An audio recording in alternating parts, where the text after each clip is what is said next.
Good morning, everybody. We are screencasting for the second time, listening to my daughter's favorite new song, Weird Science by Oingo Boingo, which I think I was probably her age when this album came out in the 1980s.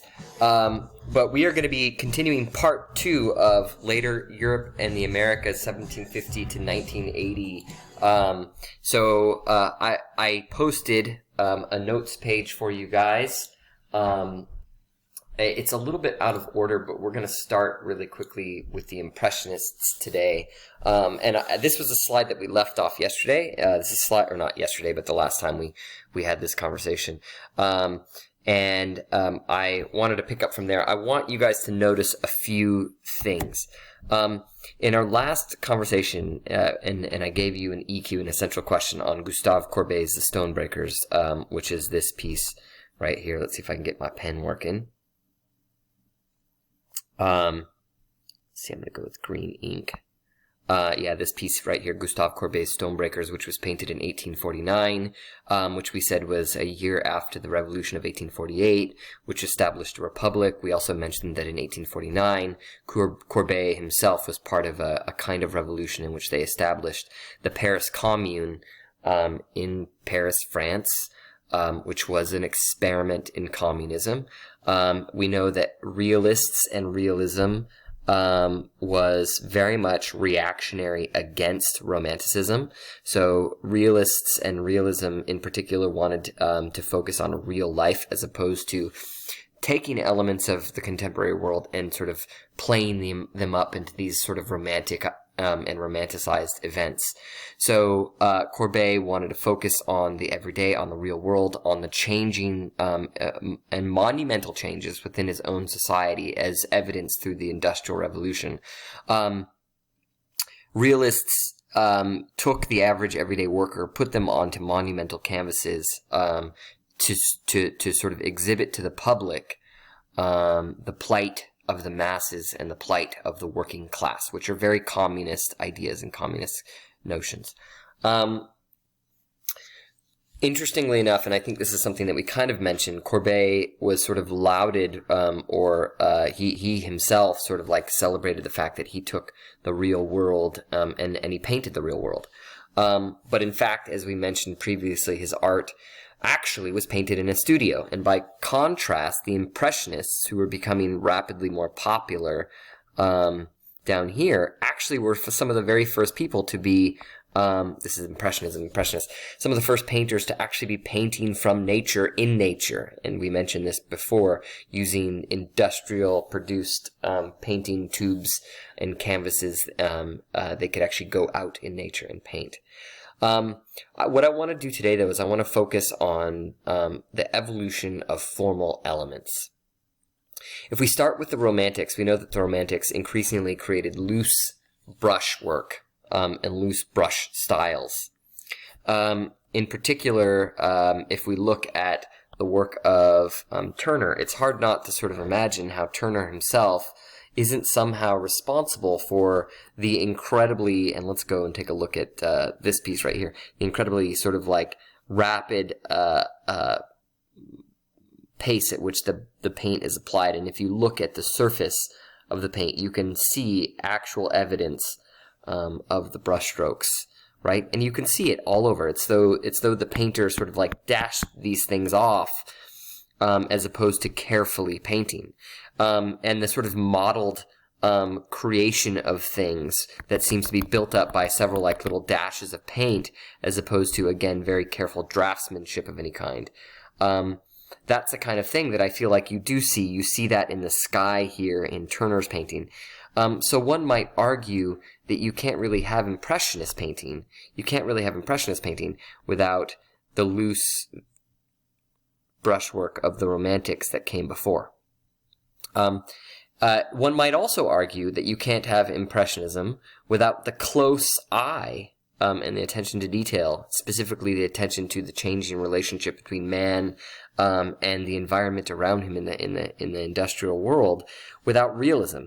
And so I would make the argument that Impressionism very much is a product of a romantic style as well as a more realistic style, but it is also something that is reacting in every way, shape, and form to photography.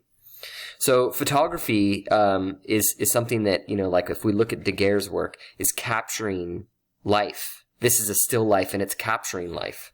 So to go and to create this sort of very carefully studio-driven work of art like Gustave Courbet was doing, when you could just as easily set that up in your studio and then take a picture of it like Daguerre was doing, seems to be kind of like beside the point, right? If your goal is to simply record something from reality, then photography is increasingly becoming the way to go in the late 1800s. And so for a painter who's an impressionist to go out and to capture a moment or an impression of a single moment in time, and to do so with color, is something that in every way, shape, and form a photographer cannot do. And so Impressionism is being driven for a lot of, and of course, I think you guys probably heard of Impressionism. Impressionism is being driven from a lot of different sources. It's being driven from the brushwork of the Romantics, from the close attention to detail and the eye and the changing society of realism, as well as a reaction to what photography can do. Photography can catch a moment and a scene, but they can't catch it with the color. They can't catch it with the quality of light. In fact, one of the things that's really interesting about early photography is that it takes a long time for the light to be exposed. So what happens is you will open your lens and you might let your exposure time be as long as 5 minutes, and in that time, multiple people, if you're taking a photograph of a street, multiple people will have walked through the street, and so it won't capture them. It'll capture the things that are still. It'll capture the buildings. It'll capture the trees. There's a famous photograph of Louis Daguerre where there's a man standing getting his shoes polished, and because he's standing perfectly still for 5 minutes, he's the only person that's actually captured in the image, whereas everyone else is moving and is not captured. So the necessity of exposure time means that you can't really capture changing light and changing character and quality, like the drifting of smoke, which this impressionist painter Monet has captured, the drifting of smoke and steam, and things like that within the painting. And so in that sense, Impressionism is a reaction to a lot of things going on. But I also want to take a moment to sort of introduce the importance of Manet. Manet cannot be understated in his importance. One of the things that Manet did in a lot of his work, and there's sort of two things that he's doing here. One is, he's oftentimes criticized for taking away shadows and creating planes of color. Those planes of color can be seen in the shades of the female form here, where there's very little shading, and as a result, her body is extremely white and pasty. That white and pasty color is in great contrast to the much warmer tones that we associate with Titian's Venus Verbino, or Ingres' Odalisque. Right? So the color palette of the white body is part of the thing that turns the viewer off, right? Because it is this sort of white. But the lack of shading makes her look more like a cadaver. A cadaver is, of course, a dead body, right? And turns her and sort of focuses in on this notion of a woman as a kind of piece of meat to be looked at, and objectified, which, of course, is partly what this is a reaction against, right? And is a criticism of, or at least, if it's not a criticism of that kind of thing and of prostitution, at least it makes the viewer aware of that, right? So by stripping away, and I want you to think very deeply about the way in which this is going on, by stripping away certain elements of form, by taking away shadow and stripping away certain elements of form, he's actually made the content more clear. And this is something that we have not seen since we looked at Diego Velázquez's Las Meninas, in which Diego Velázquez, in the foreground of his painting, actually creates a lot of loose brushwork, thus breaking up the picture plane and the illusion of the image. Right? And when the illusion of the image is broken up in that way, we are reminded that in fact this is not reality, but a painting. So that's one thing to remember, because that's very much what this is. It's hard for anyone looking at an Impressionist painting to say that is an illusion of reality. It's so loose, it's so rapid fire, it's so obviously an impression of a moment in time that no one could ever say that this is really like a truly complete painting, right? And in fact, that was the biggest criticism of Impressionists at the time in which they were popular, is that art critics said this is unfinished work, right? This is a very sort of thing that someone might have said about this work, is that she looks unfinished. And so that unfinished quality is part of the sort of radical breakthrough of what the Impressionists were after, and is something that was started earlier by Manet. So that's one. And then two, and this is also incredibly important, Manet is purposefully trying to channel Diego Velázquez. His work in creating a female nude here is designed to harken back through the history of art. And when we looked at Diego Velázquez's Las Meninas, he too was trying to channel the history of art. He too was trying to talk about juxtapositions and light and the play of light and the people who came before him, like Peter Paul Rubens, and all of these things like that. So there was a nod to art history itself in the work. And let's be clear about this. This work here, by utilizing the female nude in this format, right, is making a nod to the history of art itself. And I think that's really important, because when we get to Impressionism, people like to say, one of the things that people like to say about Impressionists is that the Impressionists, Impressionists were so distant from the technique and the form and the style of artists that they don't even know what they're doing, and that it can't be considered art. And if you look merely at the brushstroke, or if you look merely at the paint color, you might be able to make that argument. And yet, and so let's be clear, you could make this argument that they're breaking tradition. Because this looks like an unfinished sketch of a painting, you could make the argument that this is breaking tradition. And yet, if you read the painting carefully and you look at other compositional elements, you could make an equally strong argument that, in fact, this is part of the tradition, that it goes all the way back to the Renaissance. I mean, take, for example, the strong triangular composition that sits right up here. By utilizing this particular vantage point, right, the artist has actually used the housing of the train station to create this strong triangular composition. He's also used, and I love this, he's also used the grid lines of the steel structure, right? The grid lines of the steel structure to actually create clear elements. And it helps us to actually imagine where a vanishing point might actually be in this. Whoops. Let me go back here.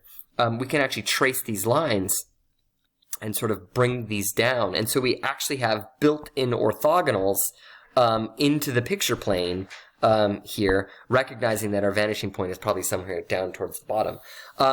We also have a few other things that are really clear when we start to actually really look at this. One of the things is that this steel grid, or the steel girder that sits right about here, balances with the top of these buildings and the top of the train right about here, right? And if you look at that, it starts to create something that looks like the rule of thirds. In fact, you can build a series of grids going vertically as well here, starting with this person up on this side and this grid here. And all of a sudden you realize that, in fact, while he may have rapidly sketched this, he was going through and he was thinking very clearly about the vanishing point, about all of these sort of like systematic things that an artist going back to the Renaissance would utilize.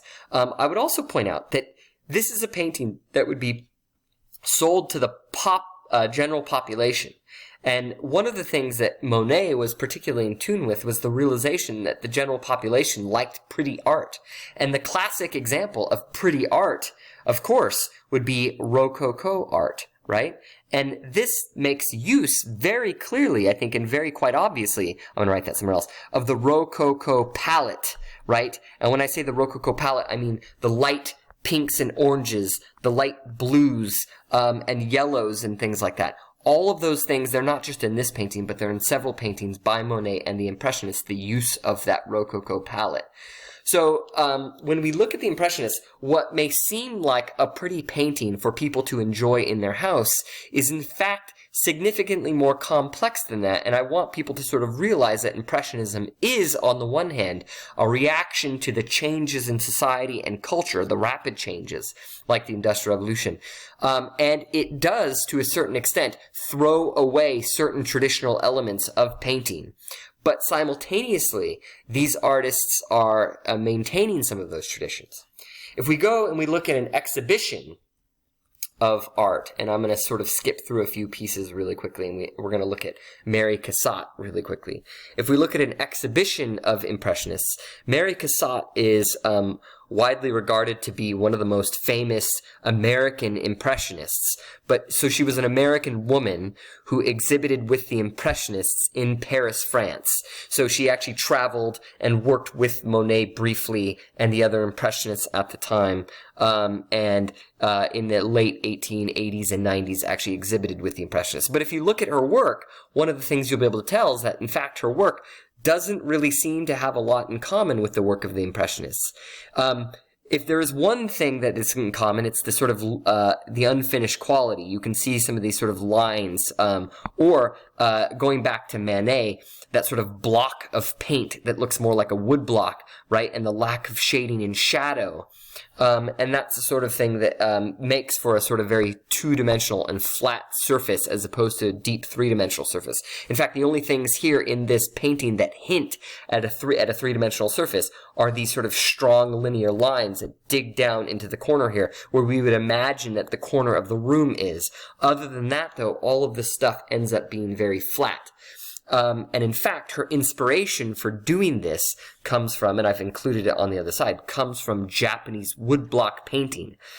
As a result of the Industrial Revolution and, of course, the imperialist sort of agendas that many European countries took on after the Industrial Revolution, and that also includes America's Industrial Revolution and the opening of Japan.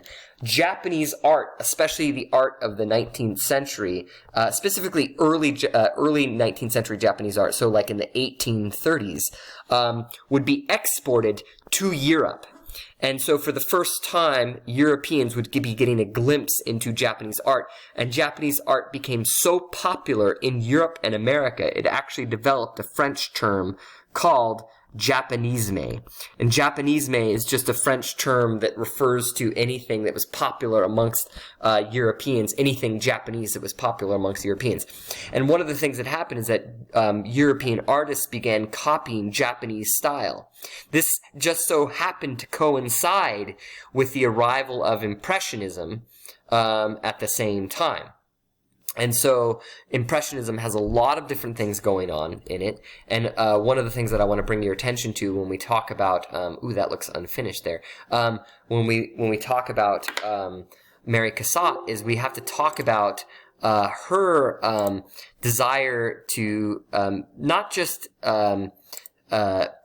paint with the Impressionists, but also to exhibit. Let me see if I can put that like that. To exhibit with the Impressionists, but not to paint in the style of the Impressionists. And I think that if you look at this painting, and this is called The Coif by Mary Cassatt, you can kind of see that, yes, while she may be exhibiting with the Impressionists, she is, in fact, not painting like Monet is painting in this painting here. Now, if you take a look at the Content Area 4 Note-Taking Guide Part 2, which I posted onto Google Classrooms, you can follow along. There's two essential questions for Mary Cassatt's work. And the first question is, how is the work of Mary Cassatt influenced by Japanisme? It doesn't take too much to sort of, like, again, look at the dimensional quality, also the linear quality, in the way in which, while European artists are really interested in creating shadows and outlines, shadows as opposed to outlines, Japanese art creates hard-edged outlines of figures with no shading. There is no shading, right? As opposed to the work of most European artists, especially like when we go to Courbet and things like that, there is shading. Now, Manet is starting to reduce his shading, right? Monet does have definitely shadows and things like that. Again, if we look at Cassatt, though, she has followed that Japanese trend of almost reducing the shadows to nothing. In fact, there doesn't seem to be any shadows in Mary Cassatt's work at all. So we can see from the dimensionality, moving from a three-dimensional work of art to what appears to be a much more two-dimensional work of art, reducing shadows, which reduces volume, which again moves us from a three-dimensional to a two-dimensional work of art, creating this very sort of flat picture plane. All of the also the sort of monotone quality and the attempt to try and imitate a woodblock, and in some cases actually creating woodblocks. This was something that was popular. Most of the Japanese painting that we'll look at will be woodblock prints. In fact, we haven't got a chance to look at this, but this is Katsushika Hokusai's extraordinarily famous Great Wave off of Kanagawa from 1833, which was a woodblock print.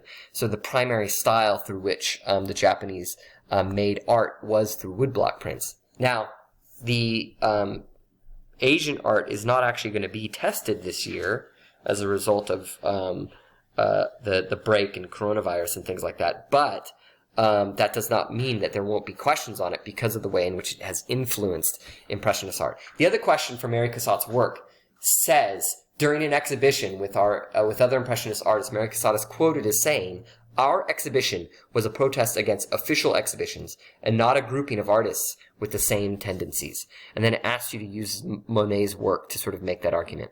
So if we look at Monet's work, this is Monet's work. Again, it should be really quite obvious that the formal approach to painting between Monet and Cassatt is exceedingly different, right? Which means that groupings of painters are no longer painting within the same sort of formal bounds, and yet they are still considered to be a group of artists. And one of the reasons you might say that is for a lot of different reasons. Number one, Impressionists, because they were really painting outside, and not just painting outside like in plein air, but they were painting outside the formal bounds of academic art. None of these Impressionist painters, from Monet to Renoir to Degas to Mary Cassatt, etc., none of the Impressionist painters were actually part of the Académie des Beaux-Arts. So their work was outside of academic art and outside of the academy. And so their work was really a rejection of academic principles and academic standards. And I think that's why they could that's why they could really paint in this really sort of loose way, and there was no one to tell them what was what. And then they went and they exhibited on their own. And that goes for Cassatt and Monet, and they exhibited with each other, not because they had similar styles, but out of support for each other. So I think those are important things to understand. Impressionism is a vitally important movement because in many ways it's the beginning of modern art. Why is it the beginning of modern art? For all of the different reasons in which we said. One, it's an attack on formal tradition in art. Two, it's an attack on academic tradition within art. Three, it is increasingly abstract because the sketchy quality does not actually attempt to recreate reality, but rather attempts to sort of just capture a singular moment of light, for example, and is no longer interested in trying to, for example, I mean, think about the traditions of trompe-l'oeil, right? Tricking the eye and making people think that something is real when it's not, right? There is no longer an attempt to do that.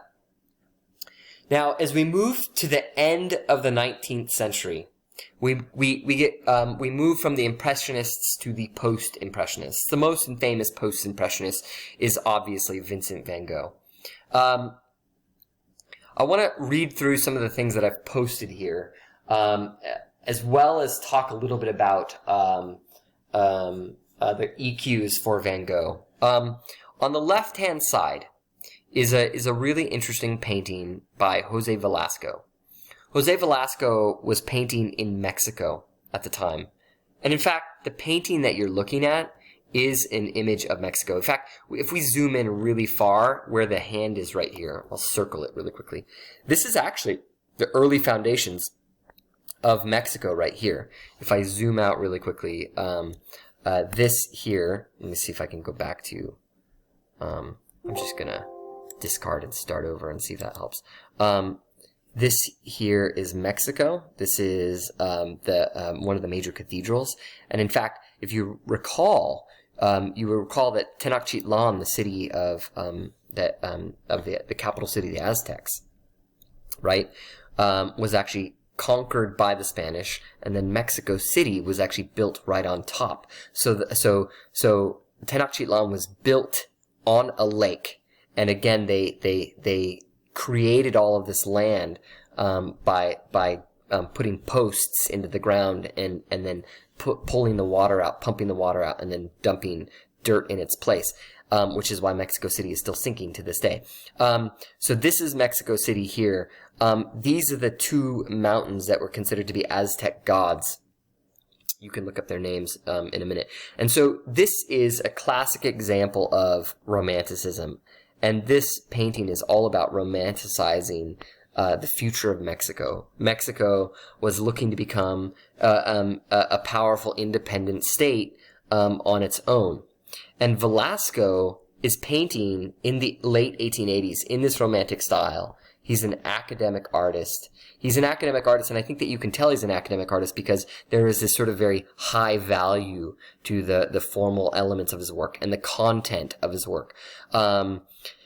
This fits quite clearly within that sort of academic context of making sure that every last aspect of your painting has deep and profound meaning, right? Of making sure that every last aspect of the painting traditions are upheld, right? So this is a great example of the kind of traditional artistic structures that had been established in France for a long time. And then as they establish academies of art, and this is an academy of art in Mexico, right? As they establish academies of art, the artists who grew up in those academies or who worked in those academies, expounded on those views through their paintings. Their paintings are a collection of academic principles, right?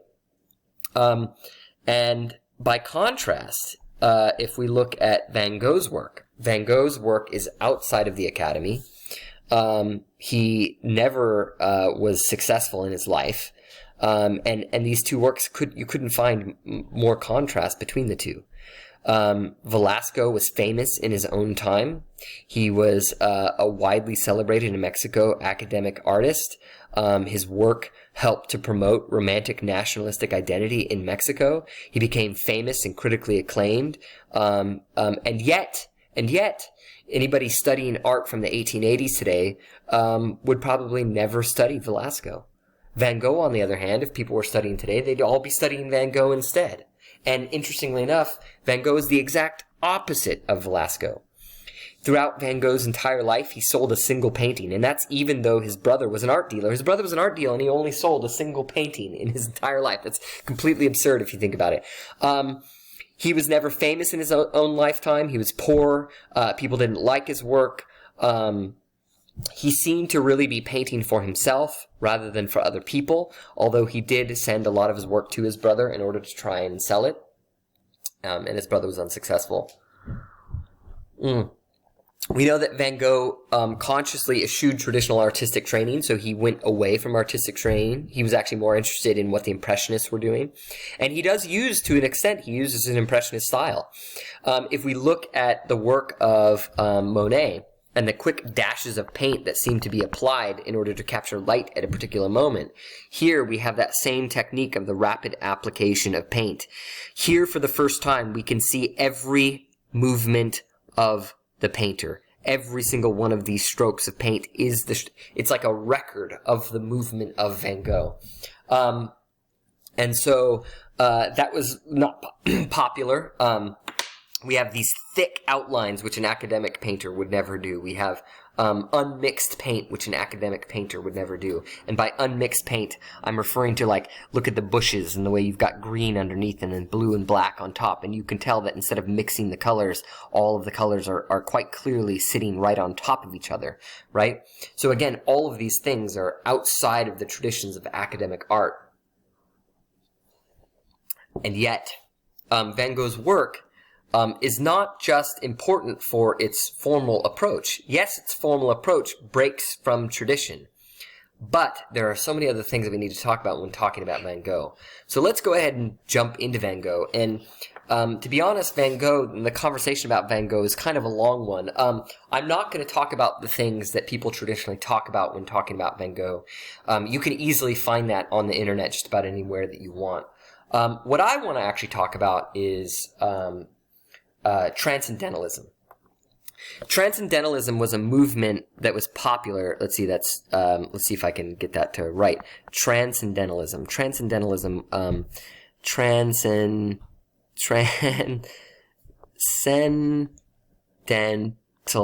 You'll have to check on the spelling on that. Transcendentalism was a movement, a spiritualist movement that was popular in the United States in the late 1800s. And transcendentalists were kind of like theosophists. They mixed philosophy with spirituality in their search for God. Transcendentalists believed that you could find God in nature. My throat's parched. I apologize. And this is a painting that is absolutely about finding God in nature. One of the things that we should point out about Van Gogh is that Van Gogh was deeply spiritual and deeply religious. In fact, early in his life, he was very, very, very close to actually becoming a priest himself and taking vows and things like that. And actually, throughout his life, there would be times in his life in which he would choose to take on vows of poverty and not eating and things like that. And we know all of these things about Van Gogh because he wrote copious amounts of letters, literally thousands of letters addressed to his brother Theo Van Gogh, letters addressed to his sister, letters addressed to his very close friend Paul Gauguin, who is a painter we'll be looking at, who painted this painting right here. That has a really long title we're going to be talking about later. So we know that. And one of the things we also know about Vincent van Gogh is that he read quite deeply from the work and poetry of transcendentalists. He was very enthusiastic about the work of the transcendentalists. And in one of his letters that he wrote to his sister, he writes about the transcendentalists, and actually Walt Whitman comes up several different times in his poetry. So I apologize. Van Gogh wrote letters. I think it was in a letter to his brother or to his sister. I actually have some of the letters that originally I was going to give to you guys on an assignment, but obviously I can't do that now. But the letters are great because he talks about so many things. In one of the letters, he talks about how he would like to paint a portrait of a friend, in which he doesn't paint the background around his friend, but rather he paints the energy and aura of that friend. He goes on to paint these portraits that have these sort of glowing lemon yellow and white and deep cobalt blue streaks of paint surrounding the head of the viewer. And if you take and he did that same thing for self-portrait of himself. If you look at those self-portraits and you look at the use of lemon yellow and you look at the use of cobalt blue and you look at the dashes of white, he actually describes in another letter how he wishes to see his friends once they've all passed away in the stars. And he dreams of when you die being a star in the sky. And he writes in another letter about how wouldn't it be amazing if when we die, death is just like taking a train to Tarascon. And Tarascon is a city I think it's in France, where you take a train to the city, and he says you just take a train to a star, and you become a star. And it's potently interesting because, and potently important for interpretations of this painting, because if you look at those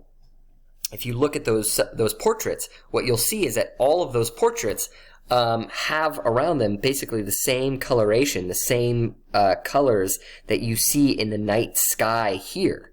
And so it's almost as though these stars, which are way too big, right? That these stars are like all of these portraits of friends that have passed away. Now, if you take that into consideration, that's one thing to consider. Then the other thing to consider is that this cypress tree is a biblical and traditional symbol of death and the passage of life. And so the cypress tree, which moves us from the earthly realm, and the earthly realm sits right next to the church, right? From the earthly realm into the sky, which he describes as a place of heaven where we sit after our journey to the stars, right? Then this is in fact a kind of transcendentalist sort of like interpretation of heaven and earth, right? With the sky as a notion of heaven, and obviously this being earth down here. And again, transcendentalists like Walt Whitman, Walt Whitman wrote Leaves of Grass, and we're going to read a little portion from Leaves of Grass, which is this really long poem called Song of Myself, and we're just going to read a small stanza from the poem. But transcendentalists like Walt Whitman, they often sought God in nature. And I think that, like, when you look at this sky and you look at the moon and you look at the rushing, whirring winds or whatever that rush through the sky like waves, and you look at the vast cypress tree that sort of goes from the foreground and meets the background, that this is a presence of some kind of spirituality in nature. So I think that's an important thing to note, right? So let's go ahead and take a look at that stanza that I was talking about, and I think this is an important thing to do. I'm going to read to you the EQs that I set up for you guys to answer with this question. And again, it's important to me, I think, that if you guys are taking this seriously, that you guys go to the note-taking guide and answer these questions. So the first, the EQ on the right says, look up Van Gogh's quote on taking a train to Tarascon. How does the quote inform the symbolic content in Starry Night? Make sure that you guys go through and look at all of the symbolic content in Starry Night. Try to interpret the symbols, circle the symbols, use your highlighters, and explain what that quote means in the context of Starry Night. The other EQ says, describe how Walt Whitman's Song of Myself, stanza 21 and 22, could have influenced Starry Night.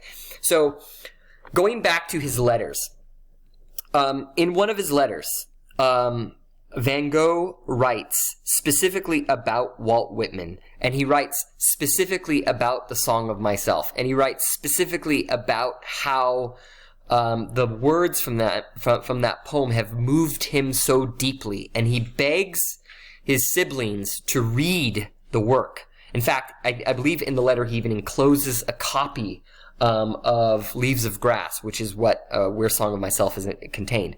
So we know, and by the way, this letter, if I remember correctly, is dated pre-1889. So this painting is painted in 1889, and we have solid evidence that suggests that he read the poems prior to 1889. It might have even been in 1888 or before he painted the piece. So we have the dates clearly out. We know that he would have read the work, and I'm just going to read it to you. You can see it there, and you can pause this and read it for yourself. In Song of Myself,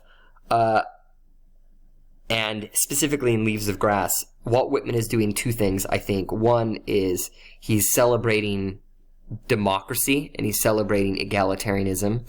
The concept of Leaves of Grass is the notion of each individual person is a blade of grass, and yet we collectively make up a whole. But it's also the notion, like, when you compare people to grass, we are all part of nature, right, that make up the collective whole. And so that's one theme that I think runs through Leaves of Grass and Song of Myself. But Song of Myself, as part of Leaves of Grass, I think is kind of a love poem, and it's kind of a love poem to nature.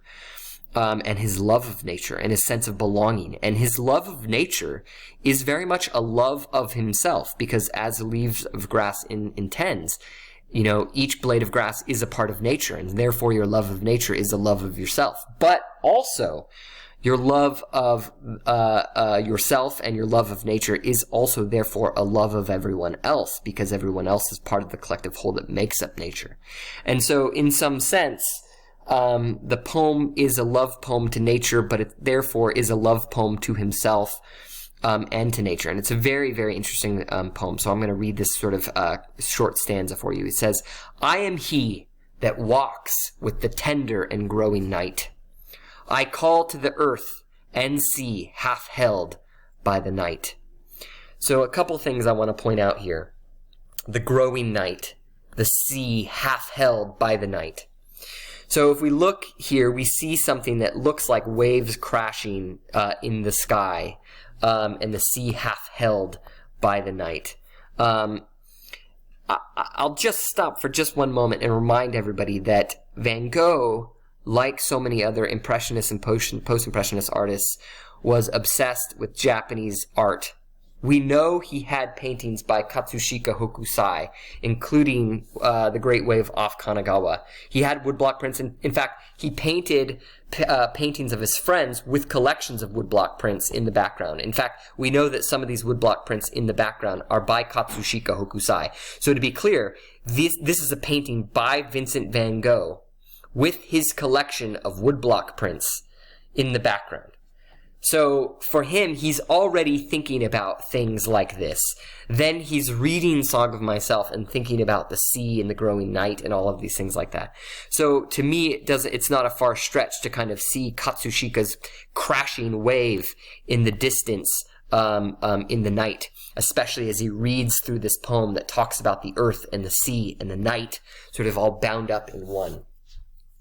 I'll move on. He says, "Press close, bare-bosomed night. Press close, magnetic, nourishing night." And again, this is Starry Night, right?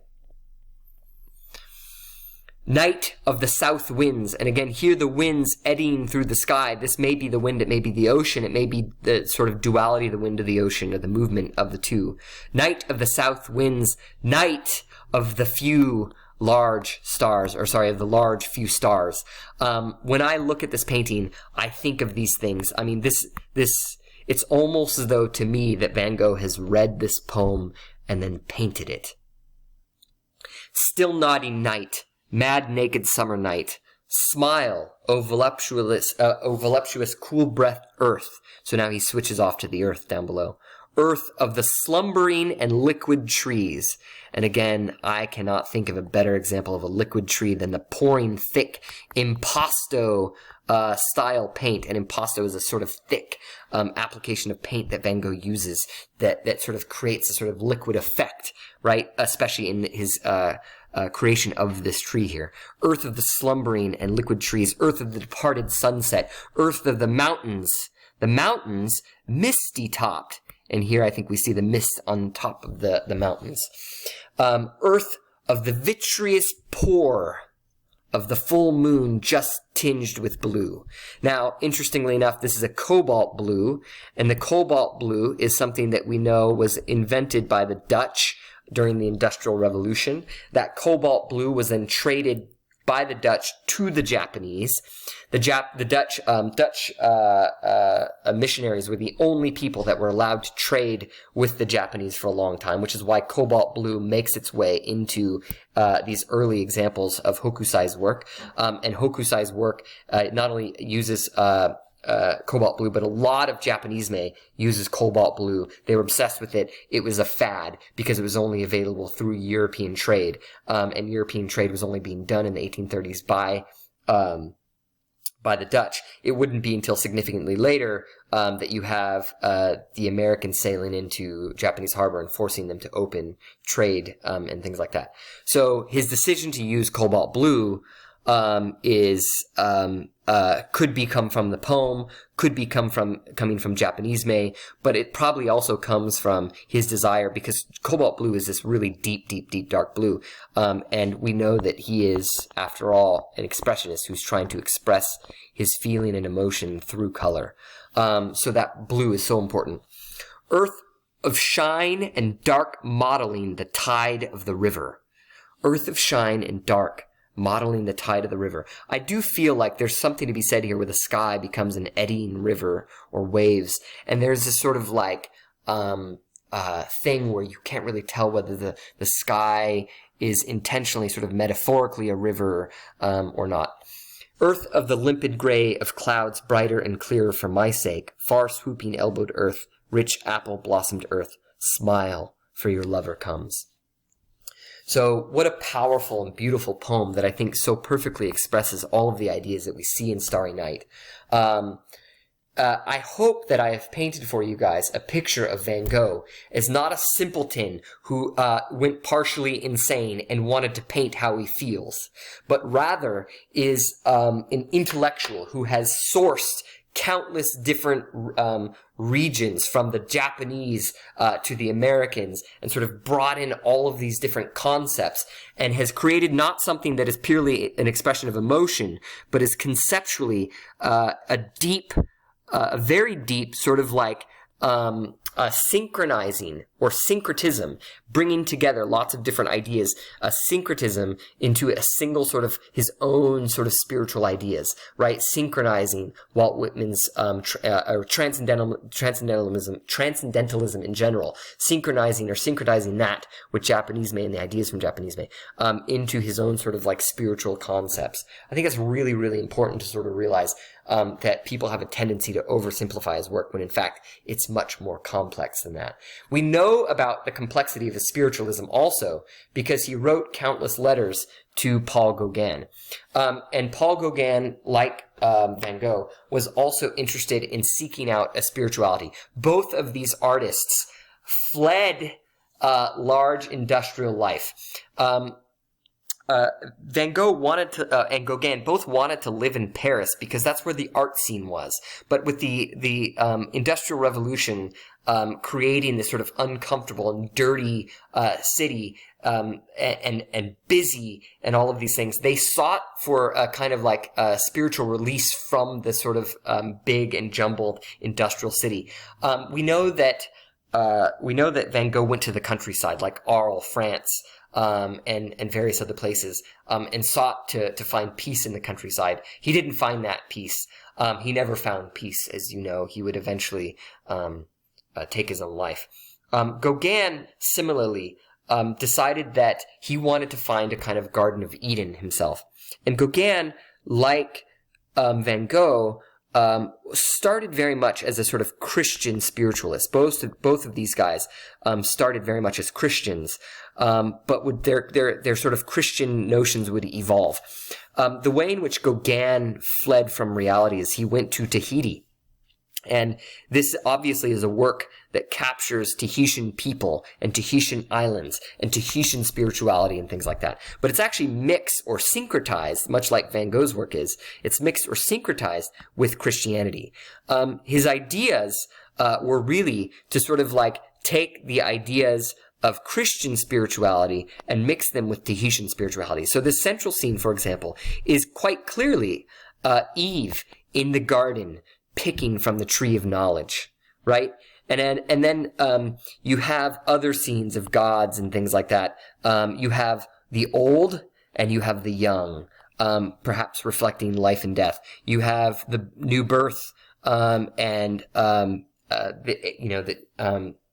the age of beauties and beauty and things like that. You have all of these different sort of things, and deep embedded within this, and obviously within the title of the painting, is this question about the nature of what direction we're going and where are we going. So the painting really does try to explore questions about where the future lies. And to be clear, because I feel like I'm not being clear, Gauguin fled Europe to escape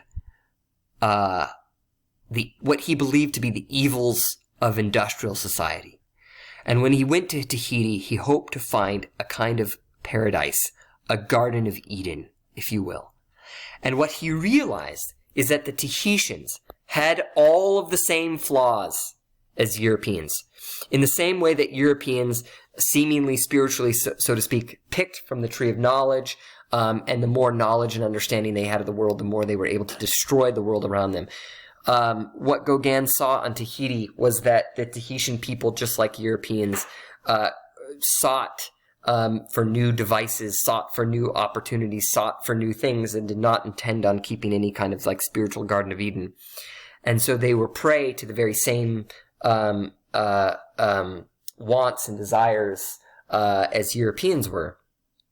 That ultimate dissatisfaction, realization that that there wasn't a paradise on Earth, led Gauguin to a kind of despair that, like Van Gogh, caused him to take his own life. And so these are artists both that are extremely dissatisfied with the lifestyle, the industrial lifestyle, and the way that they felt that it was sort of poisoning what they believed to be, what they hoped to find on this earth as a kind of like paradise. And neither of them found that, and both of them took their own lives and were deeply unhappy. And I think that their works in that sense are deeply spiritual searches. That's, I can spell, I promise. Deeply spiritual searches, but they also sort of like suggested sort of dissatisfaction with Western society. And they're very much not just spiritual and represent that dissatisfaction, but they're also very expressionistic in many senses as well, expressing ideas, concepts, and emotions. There's so much more to explore in this era, but we're going to wrap it up there. I hope you guys take the time to go through the note-taking guides and answer the questions as we go through this. Pause the video if you need to, or walk it back and watch it. As always, if you guys have any questions, you can post them on Google Classrooms, or you can email them to me directly. I hope this helps. If I'm going too fast, or if there's something that I've missed, or if there's something that you didn't like, or anything like that, please let me know, and I'll try to fix it in the next screencast. You guys have a wonderful day. Again, stay safe, stay healthy, and have a wonderful day.